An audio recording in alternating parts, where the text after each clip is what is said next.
My guest today is Robin Taub. Robin is a personal finance speaker and best-selling author of the book, The Wisest Investment, Teaching Your Kids to be Responsible, Independent, and Money Smart for Life. Prior to writing the book, Robin worked at large accounting firms, including KPMG and Ernst & Young, as well as at Citibank in Canada. She's been doing financial consulting since. Robin is a graduate of the University of Toronto and holds both the CPA and Chartered Accountant designations. Robin, thanks so much for joining us today to share My insights and pleasure. tips on how to teach good money lessons to one's kids. Thanks for having me. I'm excited to be here. I'd love to start just by understanding, a little bit about your sort of origin into this topic. How did you get interested in this topic in the first place about teaching kids about money? Well, I do have two kids myself. They're now in their 20s, but 10 years ago when I first wrote the book, I was interested in financial literacy because it was a few years after the global financial crisis, and there was an awareness as to the importance of financial literacy and financial capability in the general population for making good decisions. And at the time, the publisher of the first edition of this book, they did some research and they found that parents were really struggling with this topic. They found that parents, almost 80% of parents tried to teach their kids about money, but more than 2/3 didn't feel they'd been very successful at it, and more than half didn't know what information they needed. So they asked me to write this book, and because I am a financial professional and I had been, out of school and graduated and working for a long time, I had two kids. I thought, yeah, this is something that I feel strongly about, and between my own lived experience with my kids and research, I felt like I could bring it all together in a book, and that was the impetus for it 10 years ago when the Okay, first, perfect. yeah. Uh, That's really helpful context. There are a lot of personal finance books out there. What gives you unique insight on this topic? Like, why should folks pay attention? Yeah, like that question, it's like, well, why you and why this book? So because I have a deep financial background. As you mentioned, I am an accountant by training, and I also worked in tax as well as in derivatives marketing. That's what I did at Citibank Canada. So, it's not at a superficial level. This is at a really serious level. And I've also always continued to learn about personal finance and investing. It's something I really enjoy and am interested in. And then having raised two kids who are now in their 20s and seeing firsthand the importance of giving them the knowledge, skills, and confidence, which is really the definition of financial literacy, the knowledge, skills, and confidence to make responsible decisions at different stages of their lives and seeing how that's paid off. So I think that those two things, my education, my experience, professionally and personally. Okay, excellent. I want to start out with like the hard question. At least to me, it's hard.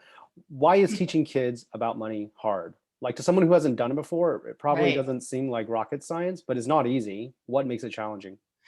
It's true. Like the fundamentals of earning, saving, spending, sharing, and investing, it isn't rocket science. Some of it is common sense, agreed. But it's still really challenging for parents because, as I mentioned before, they feel like they don't have the time to do this or the opportunities. So that's one thing. Many feel they don't have the knowledge. I was lucky. This was what I did professionally. But a lot of people, they're doctors, they're lawyers, they're all kinds of other things, they're teachers, and they just don't have a financial background. And maybe this is something that they've struggled with personally. So it becomes really hard to teach your kids if you don't feel like you're good at money yourself. And it's easy to avoid the topic when you're running a busy household. So for a lot of reasons, parents avoid it. And they're afraid they're going to get uncomfortable questions like, are we rich or are we poor or how much money do you make? So there are a lot of excuses for why parents don't get to it. Um, and again, it's not that the concepts are difficult once you get into it. And even if you don't feel you're good at this yourself, you can learn along with your kids. But it is so worth it because the consequences to your kids, if you don't, are serious. But it could also come back to haunt you if your adult children aren't financially responsible, independent, and money smart. Oh yeah, totally. I'm sure they'll boomerang back. So I'm trying to visualize Mhm. what parents who do a good job teaching their kids about money really get right. So if I was visually observing a family Mhm. that had been very successful in teaching their kids about money, maybe that's you. What are the markers or characteristics that those kids might have in common? So I think what you would see if you were watching a family who, in my opinion, is succeeding at teaching their kids is one, the parents would be good financial role models for their children. So they would have their own financial house in order so that they can lead by example. Because kids are aware of both the good and the bad money habits in the house, and they are watching and listening and learning from you. And that's true in all areas of life. As a parent, you have to be aware of your behavior because you are a really important role model for your kids. So I think in a household where this is being done well, kids would notice, they would pick that up by osmosis, what their parents are doing, and emulate them, some of those good habits. Because forming good habits early is really important. Habits become more difficult to break as you get older. So that's one thing they would observe. They would also notice that these parents are looking for teachable moments and looking for these opportunities to build a money lesson into their day-to-day lives. So as I said, one of the issues is I don't have the time to teach my kids, but you'd be surprised if you look for these little moments, they crop up naturally because we're constantly doing things with money. We're buying things, we're saving for things, we're paying bills.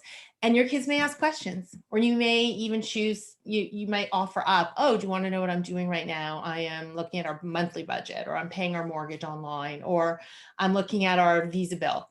So there's always these opportunities to talk about money with your kids. And then the third thing they would notice is that these parents are very well aware of their personal values, the things in life that are most important to them as a family, as individuals, and as a family.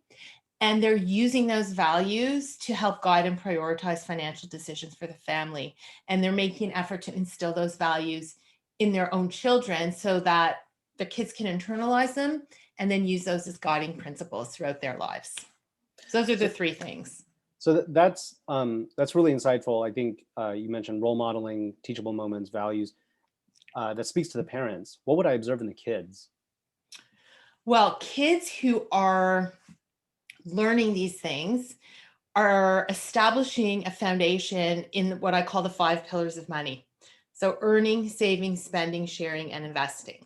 So depending on the child's, the age of these kids you're observing, whether they're young kids or preteens or teenagers or young adults, they're starting to develop knowledge and skills in those 5 areas. And the information that they're taking in and then applying is relevant to their day-to-day lives and the stage of life that they're at. So obviously someone who's um, a young adult, maybe in college, they're going to have different specific examples in their lives under those 5 topics than a preteen would. But you would see that they're reaching these financial milestones, whether it's filing their own tax return as a young adult, or saving up for college, or helping to pay for college, or just living within a reasonable budget as a preteen that's starting to go out more independently with their friends. Oh, and saving, you would see them using a piggy bank or going to the bank or using a debit card. So those things. Got it. Okay, that's helpful as a to kind of visualize a little bit. Um, what age is good for parents to start in earnest imparting lessons about money to their kids? I suggest around age 5 because that's when kids often start preschool and they're around other kids and they're noticing what other kids have and do. And they might start asking questions about money. I mean, anytime your kid expresses an interest or curiosity around money because they see you using it or they see you tapping or using your phone, that's the time to start. So even if they're younger than 5, go for it. But I think for most kids, that is usually it's around that time that they start to be able to take it in. And then even by the time they're like 7, 8, they're a little more reasonable. They can understand more complicated concepts. So you always just have to take into account like how mature are they and what stage they're at. Yeah. Okay, that makes sense. So in your book, you break down financial education into age ranges: 5 to 8, 9 to 12, 13 to Mhm. 17, 18 to 21. I was curious if you could share a little bit about like what are key money lessons that kids should ideally be internalizing by each of those age ranges so that they're learning and developing the right skills and habits and mindsets at the right velocity and sort of properly amortizing critical personal finance lessons throughout their childhood.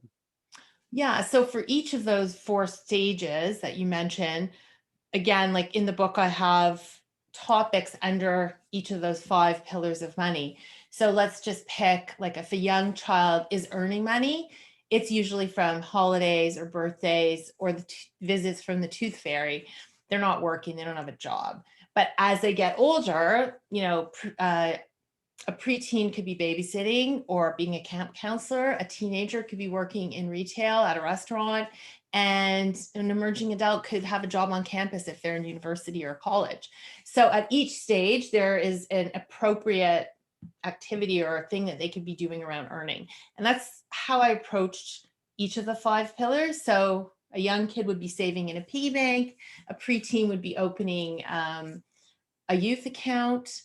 Um, you know, an emerging adult will be opening a student account or an investment account. So as they get more mature, the specific topics and examples under each of those five get more sophisticated.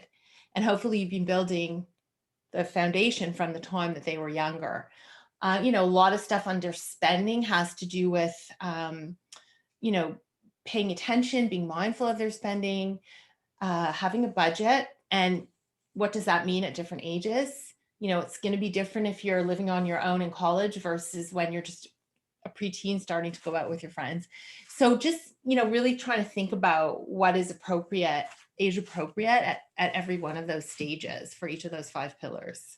Yeah, that makes a lot of sense. And as you've mentioned now a couple of times these five pillars being earn, save, I think invest, share, spend, right? Yeah, that's different order, but yes, that's right. Okay, so what do you find commonly like as a kid progresses through like their childhood, which of those pillars tends to get um, more focus at Different. each of the phases? Yeah. Yeah, I mean, I would say investing becomes more and more important in the later, more mature stages. So as a teenager, they might start, you could start with simple stuff like compound interest or GIC or something like that. And some high school students might be learning in school already about stocks and bonds and other, and investing, but usually they're not ready for that until they're a little bit older. And they also don't have a lot of money to invest unless they're working or they're very entrepreneurial until they are, maybe finished getting to the end of university, college years.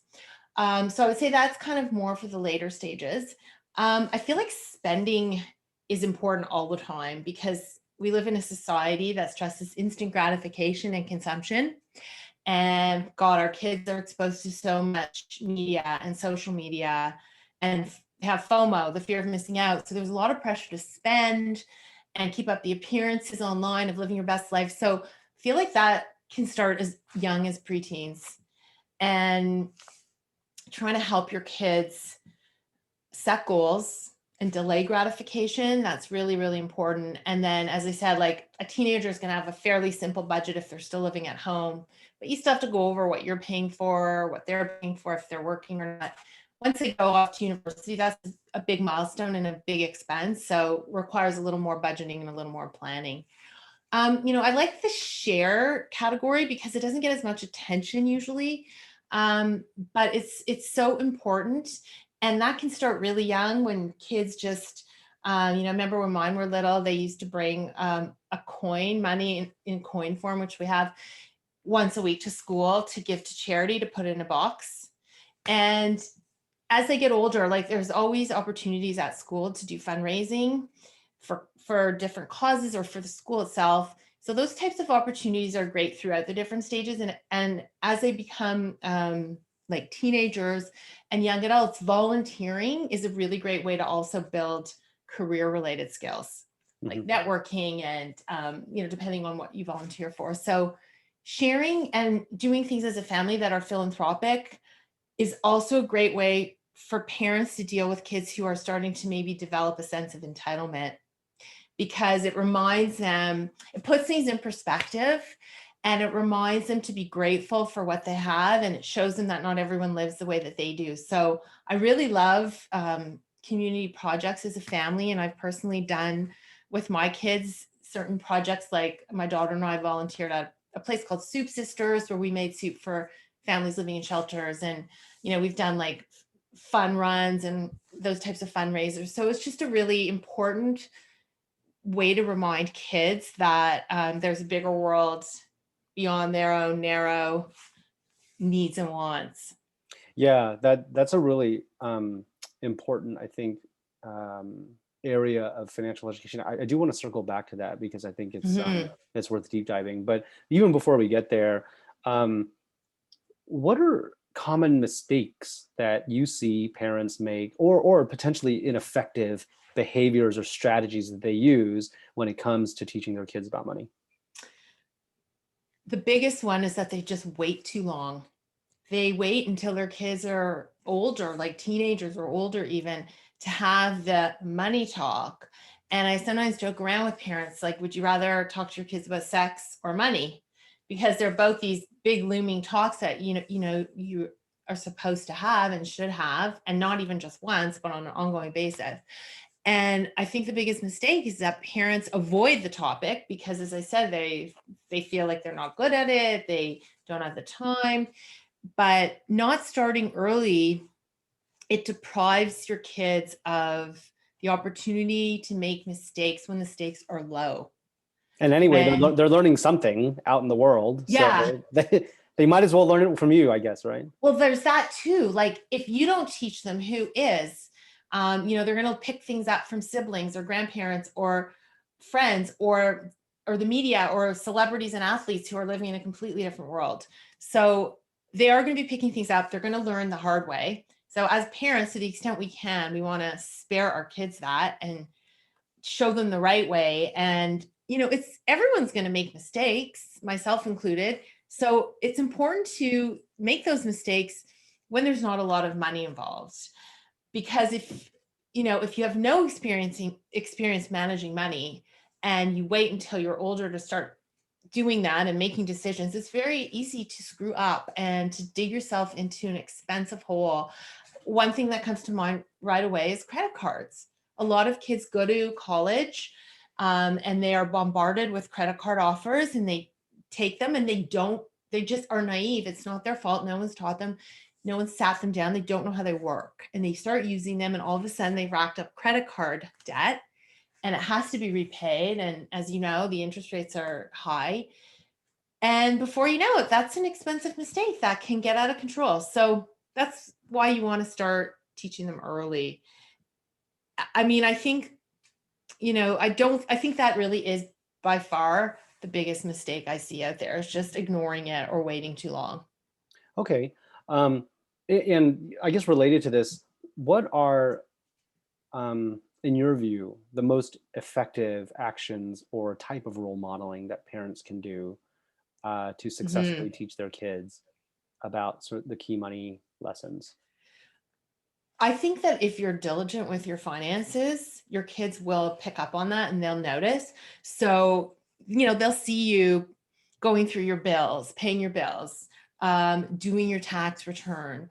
They will notice if you're the kind of person that makes like impulse purchases, that's constantly like buying things without planning for saving up for them, or thinking about how you're going to pay for it if you just put it on your visa and just worry about it later. Things like even your attitude towards work, like, do they see that you're motivated and excited to go to work, or are you dragging your feet and complaining about it a lot? Like, kids will pick up on things like that. They really do notice if you tend to be more of a spender or more of a saver. And often in relationships, one half of the couple tends to be one while the other one tends to be the other. But your kids will observe those things. Whether you talk about money openly with your partner or with your family, they will notice that. So there are actually 11 healthy habits of financial management in my book. And things like paying yourself first? Like, are you saving? Are you investing? Do you talk about it? Do you have your wills and powers of attorney done? Is there a clear understanding of the difference between needs and wants? Do you talk about stuff like that? The big picture of the household finances and, you know, the household budget that you're managing. So I feel like there's so many things that your kids can pick up on just without even you being aware of it. So I actually have in the book a quiz called the Financial Role Model Self-Assessment, and it just asks you a bunch of statements to help you become more aware of the behavior that you have around money. Interesting. So taking the assessment, what is a parent meant to do with the results?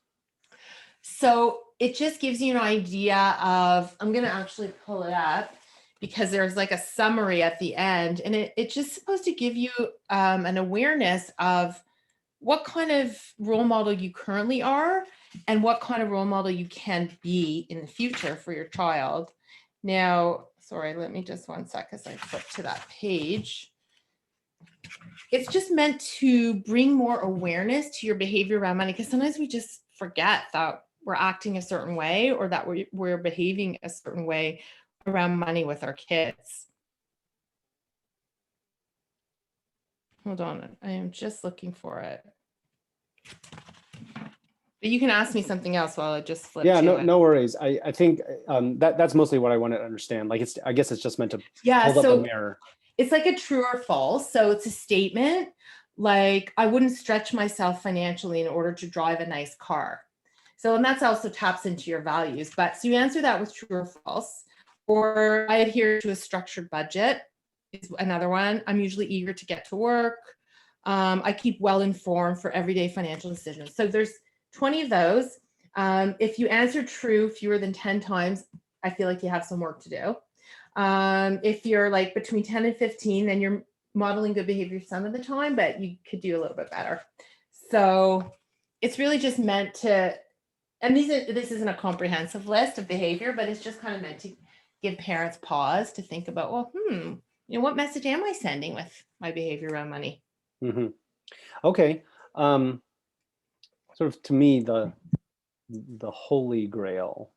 What advice do you have for getting kids to develop an intrinsic interest and motivation to learn about money? Because that will be self-sustaining and perpetuating if you set it up right. And so I'm curious, are there behaviors or actions that you have found to be effective to actually get kids to self-motivate and wanting to learn about saving and investing and budgeting and make it feel relevant and not dry and boring? Yeah. I mean, I think when they're younger, it's just kind of, you want to make it engaging and fun for them just to spark an interest. But really, it becomes real and important once they're teenagers because they want to do stuff. They want to go out with their friends. They want to go to concerts. They want to travel. They want to start doing stuff. And that takes money. Now, every family is going to be different. And some families, every family has different means in terms of resources as well as values. So they have to decide for themselves, like, how much are the parents contributing to the kids' needs and wants at that stage, and how much are they expecting their kids to be earning that money. So I feel like when teenagers or kids of different ages earn their own money, they will think a lot harder about spending it. Now, that's true if you've given them some money as an allowance, and I encourage parents to do that so kids have an opportunity to learn how to manage money. But it's really true when they've worked hard for it, because they know it takes a lot of effort to make money, and it can be really easy to spend. It can go like that. So I think that working and earning some of their own money and having control over the choices that come with that, so save, spend, share, invest, that is what sparks the interest in learning more, getting better at it. I mean, some kids will understand, investing. They'll really intuitively get that, oh, that means my money's working for me. I may not have to work as hard if I can start investing early. Or they might understand that certain jobs, different educational pathways lead to different careers, which also lead to different earning and different opportunities in life. So I think most kids are going to be interested because you can't live in this world without money.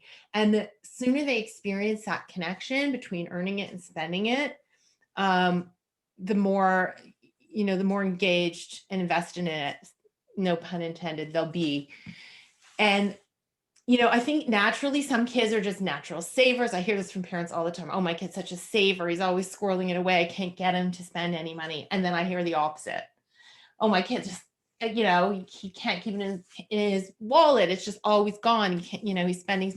So I think there's natural personality characteristics that make kids one way or another. And I think that also applies to their interest in money. But I think it's such an important life skill. It's so basic, and the consequences of them not having it, like bad habits, even like stress and health consequences of not being good with your money. Even talking about that with your kids, like just emphasizing that this really is an important life skill that we all need. And if we want to live the lives that we want, if we want to have and do the things that are important to us. Do you find that, I'm sure you've spoken with many, many, many parents before, observed perhaps even more than that. Do you find that kids' financial values, behaviors, for the most part, will correlate very strongly with their parents? Or is it actually, how common is it for them to actually diverge, for parents and kids to go in opposite directions? I feel like they're both, because some of it is just going to be hardwired. It's your personality. And even, within a family, siblings can have really different values. And I see that with my own kids, for example. So I think some of them will get passed down and will be internalized just by osmosis. But your kids are individuals, and they are going to have things that are important to them that may not be as important to you.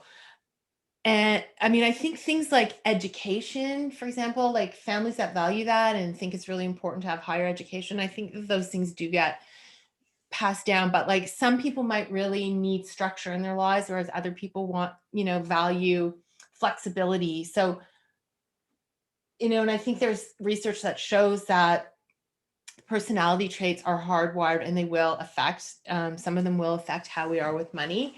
But I think you hope that the values as a family that are really important to you, that your kids will absorb those and they will take them on as their own. And there's another exercise in my book called the Values Validator that helps you determine what your top values are. So again, it's a series of questions to help you tease out what's most important to you. And you can have your kids do that too. And you can literally see, is there overlap? Oh, and it's another teachable moment. It's like an interesting conversation. Yeah. Okay. On teachable moments, actually, I wanted to sort of drill into this a little bit. So in your book, you write, and I quote, "You don't have to schedule a family conference to have great conversations with your kid about money. Opportunities will present themselves countless times in your everyday life. The trick is to recognize those teachable moments and to take advantage of them." Mm-hmm. How can parents recognize these teachable moments in real time, on the spot, turn them into teachable lessons? Like tactically, how does a parent who has not done this before, or who isn't used to doing this, develop a muscle to consistently recognize teachable opportunities and then turn them into memorable lessons on the fly? Well, anytime you're doing anything financial, that's when the light bulb should go off. So if you're at the grocery store with your kids, let's say your younger kids tag along with you, and you're paying at the cash, if you're using debit or credit or cash, talk about that. Explain how they're different. I mean, cash is disappearing right now. And, we're really mostly using digital forms of money. And that's a little hard for our younger kids to understand because it's conceptual. So I would still say, if you're using cash somewhere, that's a great teachable moment for younger kids to see that. But the kids that are older that can understand these digital forms of money, it really is important for them to understand the difference between a debit card, which is buy now, pay now, and a credit card, which is buy now, pay later. As I was saying before, like if they don't understand how credit card works and how often you have to pay it and what happens if you don't, they can get into trouble. Other things I've mentioned are, if they see you at your computer going over your finances, or setting up an automatic transfer, let's say from the account where you get paid to an investment account, or they see you working on your investments. Like today, my son and I were looking at my asset allocation, and I was trying to explain to him like how I created the spreadsheet and how I decided what the allocation should be, and whether I'm happy with that or not happy with that. So like that was a good teachable moment, because I was doing some work on that anyways, and he happened to be here, so it got into that. Like tax time is also a really good time too, because you're kind of pulling out all your stuff. You're getting the slips to tell you how much you made, and other things that go into a tax return. Is such a good opportunity to sit down with your kids and kind of go over things. But if they want to go somewhere and do something and they're asking you for money for that, that's also a teachable moment. So it's like anytime money is involved, in my opinion, you could build it into a little bit of a lesson. Like, don't go overboard. Like, you want them to take it in and not be like, oh, here she goes again. It's another teachable moment. Like, no, don't do that. But I think you'll feel as a parent when the time is right. Like when like when they're expressing curiosity, take advantage of that. Encourage it. Yeah. So I Let them mean, ask questions. yeah, I definitely get that. And I'm just wondering, like in some of the examples that you gave with your own kids, tax time, are you pulling the kid in, or are they walking up and saying, oh, hey, mom, what are you doing? And can you? Both. Like both. And with my kids, it used to be like literally pull up a chair, get your slips. We're doing your tax return today. And like I would like literally sit there with them while they use the software and put everything in. So that we actually like did together. But my daughter called me and she was like, okay, with her job, she had there was like a group savings plan or investing plan. And she was like, I don't know what to pick. How do I decide which investments to buy? So we had a conversation about that. So sometimes they're initiating it, or let's say when they're going to university and they were they were contributing to the cost, but we were too. So of course we had to have that conversation together. And that's a really great, okay, let's go over the budget. What are the different line items? What's reasonable? Let's keep track of this so we can go back and say, was that enough? Too much?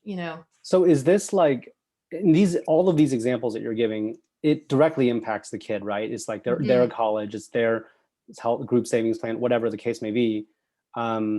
Is that really the key? Yeah. I'm just trying to think, like, if it's, I don't know, if I had like a 14-year-old kid, let's say, they're not working, how do I abstractly pull them in to explain, how to file taxes? It's like not interesting to them, right? Like, so It's not age appropriate then. That's what it's telling you. Like if it's not at a stage, if it's not relevant to the stage of life that they're at, they're not going to take it in or be interested or remember it anyways. And that's what the research shows about financial literacy. It should really be tied to a life stage or decision that you're faced with. So I'm not going to sit down with my kid right now and explain to them about mortgages, because they're not going to get it. They're not going to care. But one day they're going to start looking for maybe a home, and it will be important. And we will talk about down payments and mortgages and fixed and variable and all the other closing, all the costs that go along with home ownership. Or let's say the topic was home ownership, right now they're renting, they don't care. So I wouldn't do that. And they're in their 20s. So for sure, you're not going to talk about that with like your 10-year-old. You also don't want to burden your kids with some of the stressful financial stuff that you have to deal with as parents. That's your job. So you really have to think about like a 14-year-old. They're, what do they care about? What's their world all about? Going out with their friends, school, maybe the summer job or summer camp or travel, whatever they're doing. Those are I would look for my in with those things, because that's what they care about. That's what's important to them. That's what they may be saving for. makes sense. How should parents handle awkward questions like how rich are we and how much money does our family make? And Yeah. I guess influence their kids to be discreet if you share those Exactly. info. So the answer is as honestly as you can, stressing confidentiality and the fact that these are private family matters and not things that you want them sharing on social media. But not feeling like you have to tell them all the numbers if you don't feel like it's appropriate yet. And I mean, I don't know if I would or if I did when my kids were teenagers. No way. I feel a little more comfortable now that they're in their 20s, revealing more to them. But I think you can always talk about general principles, right? So even if you don't tell them how much you make, you can talk about the range of salaries for the type of career you have or job that you have. You can talk about the importance of paying yourself first, of taking savings off the top always, stashing them away in a separate saving or investment account and living on what's left. You can talk about needs and wants or setting goals. You can always go back to kind of first principles. And even the are we rich? It's like, you might be honest, like, yes, we have, more than the average American or Canadian, or, some families are very affluent and the kids are aware of it. And if you're not honest about it, they're going to find out. Their friends are going to tell them, or they're going to Google it. So better to be honest, but you have to make sure that what you're telling them is age appropriate. Like, always filter it through that, and keeping in mind, their temperament too. Like, some kids are mature and they can handle a lot, and others, you really know your own kid and how they're going to deal with that information. Mm-hmm. Okay. Sort of related also to values, I guess. One of the most important traits that kids need to become, I guess in your words, responsible, independent, and money smart, is the Yeah. ability to control impulses, right? We talked about this a little bit earlier, in delayed gratification. Yeah. But that ability is hard to cram down a kid's throat. It's hard to teach, and it also runs counter to the kind of consumption advertising type of exposures that kids are constantly getting exposed to, which you cannot shield them from. No. Any tips for parents on how they can help their kids strengthen their impulse control and delayed gratification, and even see it as a virtue rather than an unpleasant I chore? know. Yeah, because you don't always want to be saying like, no, no, no, you can't have this, you can't have that. Yeah, I have a few tips. The first is you can encourage them to get a job if they don't already have one, to help pay for some of the things that they want. Because as I said, they're going to work, hard for that money, and it's going to feel harder for them to spend it. If they're spending your money, it's not real. It's fake. It's funny money. Mm-hmm. So they don't appreciate it. The other thing is philanthropy as a family, or maybe they do it with their friends, but it just really it's so valuable because it really does put things into perspective, because kids can get really involved in their own worlds and wrapped up in their own reality, and they don't always take the time to appreciate that not everyone is as fortunate as they are. And I also think, as going back to the role modeling, as parents, we need to model an attitude of gratitude, and to show our kids that we're grateful for what we have, and to not always be talking about, oh, I want a new car and a new this and a better this and a better that. To show, appreciation for what you have. I think that kids will pick up on that. And there's different ways to do that. Like, I have friends that they go around the dinner table every once a week, like on Friday nights, and everybody shares one small win or highlight from their week, or thing that they're grateful for. And it's just like a nice focus on the positives. Other people use gratitude journals, and I think those are really valuable as well. I think as parents too, we have to help our kids become media savvy and educate them that the media is trying to convince them that their wants are needs, but they're not. They are mostly wants. And just remind them of the difference between needs and wants. And I feel like with the pandemic, it was a bit of a reminder that was forced on everyone, because while things were locked down, there was very few wants that we could really have. And it was all about just needs, and everyone was concerned about, at first especially, like, okay, I just want to make sure I can cover my needs. So just needs and wants it's just, I don't think that ever gets old. And I think even young kids can get that. that something is a nice to have as opposed to a have to have. Like we have to live somewhere, we have to eat, and we have to have like some clothes to wear, but we don't need to go to restaurants. We don't need the latest toys and video games or vacations. Those are all nice to haves, and you have to prioritize. Mhm. So, but it's tough. And it's, it's tough for parents too. Like there's so much coming at you, and there's a lot of FOMO out there, don't you think? Mhm. Yeah, totally. Totally. And I mean, like, kids are just not as just well prepared to filter signal from noise. Yeah. Um, how should parents think about whether to pay their kids for things like chores or getting good Yeah. grades? And if you do decide to pay them to do certain things, how do you make sure it doesn't like set an expectation for paying them to do every little thing, and that without paying them, you can't like even get them off the couch? I think it does set that expectation. I think that's one of the problems. Um, yeah, this debate about how to use an allowance. Some parents want their kids to earn their allowance. They really want them to do some things to earn that, some chores. Others feel like the chores need to be done out of a sense of family responsibility and everyone needs to pull their weight, and they can get their allowance as a teaching tool for how to manage money. I think you can do a bit of both. I think you can give your kids like a minimal allowance with the expectation that they pull their weight around the house. And if you want them to earn, then you can ask them to do things that kind of go above and beyond that you would maybe pay someone else to do. And if they're old enough, they can get jobs, as we talked about. But I think it does set that expectation that everything comes with a price. I mean, no one's paying me to empty the dishwasher or take out the garbage or all the tons of things I do around here. And I think it's important for kids to help out. I really feel strongly about that. And I think sometimes we do it because we need leverage as parents.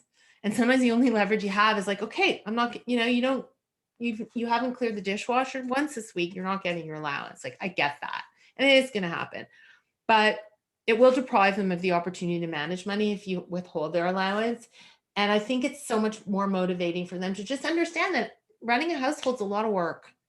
And if they don't pull their weight, it's just more work for you. And it's not really fair. So are there like guidelines that you either use yourself or you coach other parents on regarding like these type of, I guess, tasks or behaviors we do not pay for because you should just do them? And these other types might be okay opportunistically. Um, Yeah. you know what I mean? Like, I don't know, I'm Yeah. just kind of spitballing here, but if my kid was like, I need to be paid to earn good grades, I'm like, dude, Yeah. it's for your benefit. You know what I Yeah. mean? How do you draw bright lines?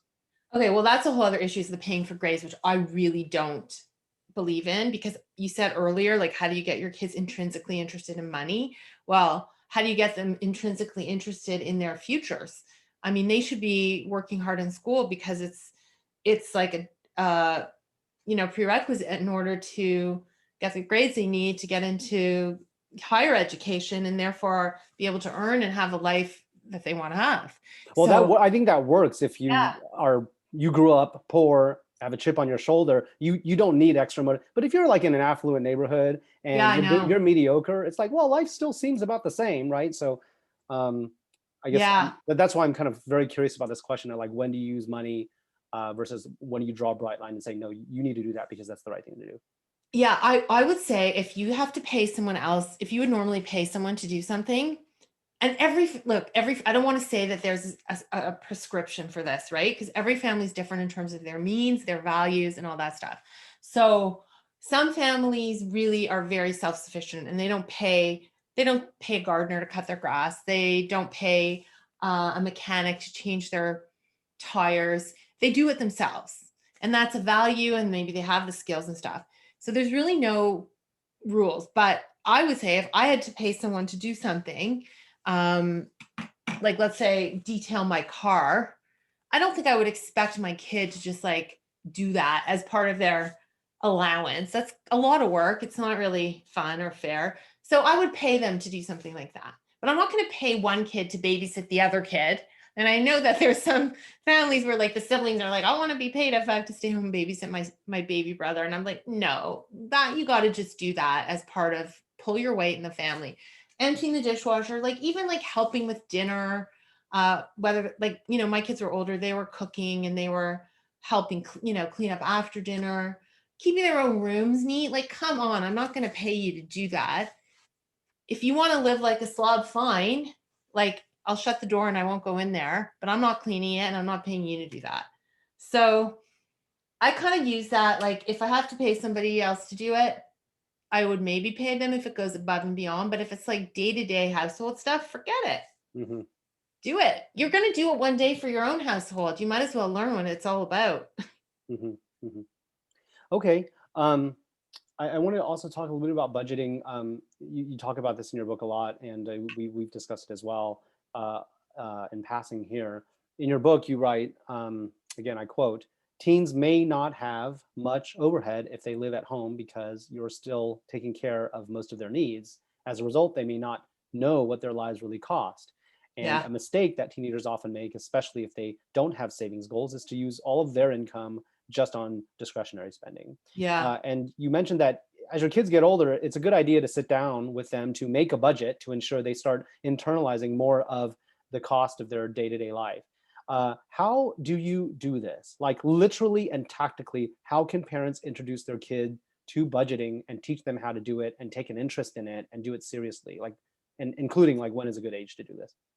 Yeah. So for teenagers, you as a family have to decide like how much of your life are you paying for of their lives are you paying for, and how much do you expect them to pay for, and how are they going to go get a job? Is that realistic? Some families are like, no, I want my kid to just focus on school and sports or whatever they do, and like, we're okay to pay for all that stuff. That's fine, but I think that, as I said, kids will find it much easier to spend your own money than money they've worked for. So teenagers have a pretty simple budget. It's like food, like eating out, entertainment, transportation, maybe a bit of travel. It's not complicated yet because they are still living at home. I mean, I don't know a lot of parents that charge their teenagers rent or make them chip in for the utilities or, cell phones. That's a whole other story. Mm. So a lot of parents are like, I want you to be involved with your cell phone. So you have to pay for some of it or all of it, figure out the plan that makes the most sense for how you're going to use it, what it costs, compare. That's a really actual great teachable moment because Mhm. they care a lot about their phone, right? Oh, They yeah. want a good phone. They want it to do stuff. So that's a really good way to tactically to get a kid involved and invested in a budget, specific like budget item. I mean, they also need computers for school often, and just getting them involved in those conversations and understanding what these things cost. And it's really important. And even just like the other items like transportation, like, are they using public transportation? Do they have a car? Are they using Uber? Like, they're all very different. Are they walking everywhere? Different cost points. And you have to talk about, the last thing you want is that your kid has access to your credit card on their phone and they're using Uber all the time, because that gets so expensive and they're Mhm. not paying, so they don't see it or care. Like those types of conversations, like what's their day-to-day like? What are their, weeks look like, weekends? Where are they spending money? What's realistic?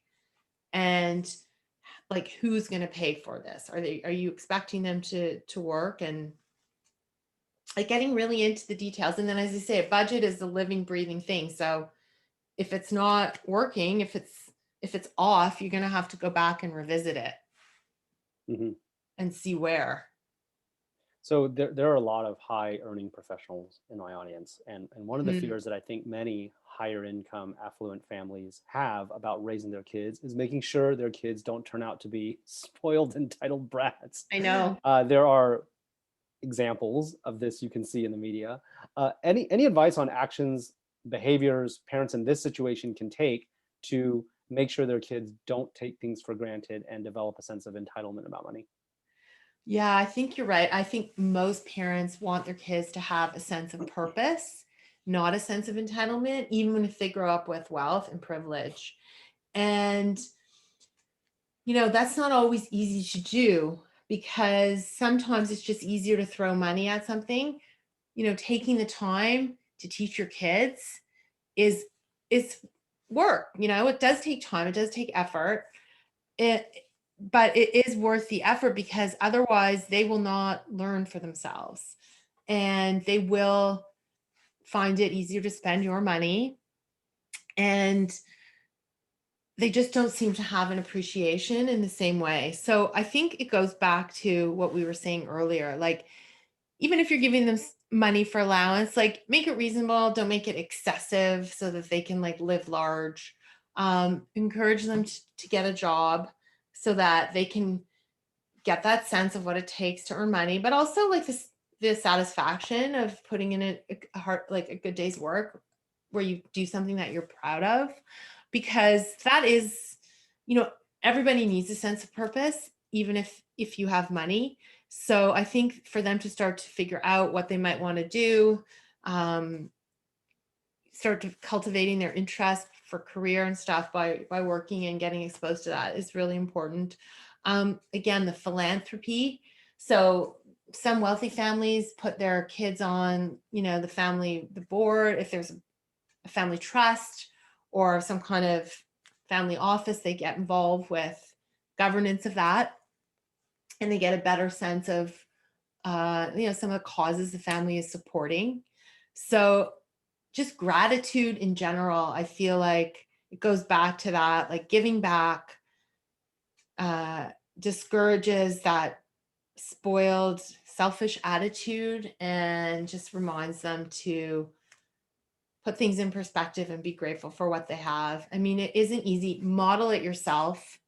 Like, model a good work ethic so your kids see that like high earning professionals work very hard, right? Like, nothing comes easy, and I'm sure your kids notice that. And you can be, those are conversations you want to have about work with them, like how hard they work and why they do it.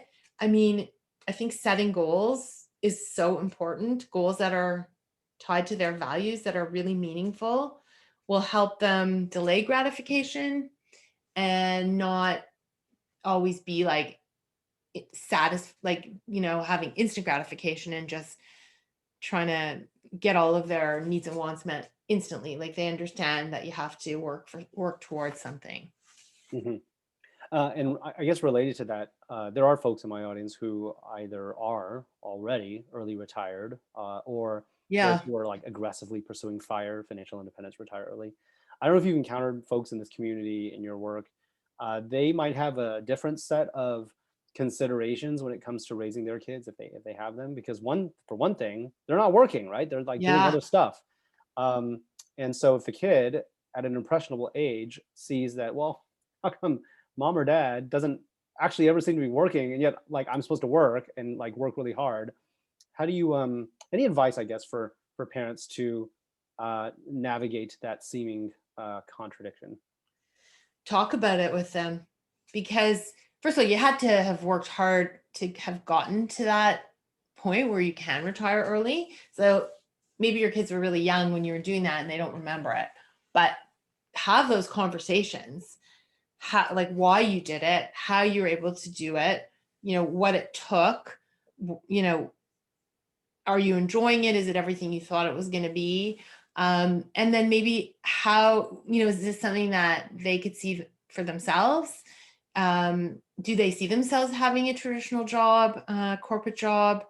Do they see themselves having more flexibility? And I think a lot of, from my understanding, like the FIRE movement, like, you also, part of it is the income, like anything in life is the income side, but the other half is the expense side. So some people are able to do it because they keep their expenses really low, right? Um, they're able to minimize their wants and needs and live on, maybe less than someone who has a corporate job, because you know how lifestyle just inflates sometimes with the money that you start to make. Mhm. So that's a whole other conversation. Maybe your kids are cool being minimalist and living a certain way, or maybe they're not. Maybe they want a more traditional life. So I think just talking about it, and again, it goes back to your values, like clearly, if you've chosen that path, it taps into something that is a deep value for you, of independence and maybe wanting to accomplish something beyond just like career success. Because I'm sure people that retire early, they're not like all hitting the golf course every day. Like sometimes they move towards something else. Like if you think of Bill Gates, who retired from Microsoft as CEO fairly young, he started the foundation and was focusing on other things, or like Jeff Bezos just retired from Amazon, right? And I'm sure he's not like retired. He's just focusing on other things. So I think that sense of purpose can be cultivated and talked about. And it does come out of what we're passionate about, what we value. Is that what you find when you talk to people that have done this? Yeah, I mean, for the most part, most people who like sort of quote unquote retire early definitely don't just go sit on the beach. They usually are Yeah. interested in other things. And so they just spend their time productively on other things. And that might be something that's like productive to society, like, um, I don't know, like doing something more civically oriented, or it could just be like something for personal fulfillment, like learning a bunch of languages or whatever the Yeah. case may be. But very few people tend to just sort of, sit on their butt on a beach, for sure. Yeah, like not you don't see that very often, like especially if they retire young. It just seems like people have like these encore careers. So they retire from their first career and then they have like their second career. So even that's an interesting conversation to have with your kids, like how you chose your first career and why you chose to leave that and pivot towards something different. Hmm. All right, Robin. Well, this has been really insightful. I've really enjoyed chatting with you. Where can listeners find out more about you, your book, what you're up to? Yeah, thanks, Andrew. So the book is called, as you said at the beginning, The Wisest Investment, teaching your kids to be responsible, independent, and money smart for life. And you can find that on Amazon. I also have a website called thewisestinvestment.com, and you can go there. You can also get the role model self-assessment on that website. I have another website, which is robintaub.com, and Taub is Taub, Robin with an I. And there I have the Values Validator that we also talked about today. So people can go to that website and get the validator if they're curious to discover what their values are and what their kids' values are. And that also has more information about some of the other work I do, including the speaking. So yeah, please, I'm also on social media, all the usual places, and they're on those websites. All right. Well, that's excellent. We'll definitely link to all those resources in the show notes, and look forward to sharing that with folks soon. Thank you. Thank you so Thanks. much for having me. Yeah. Thanks so much for joining us. Take care.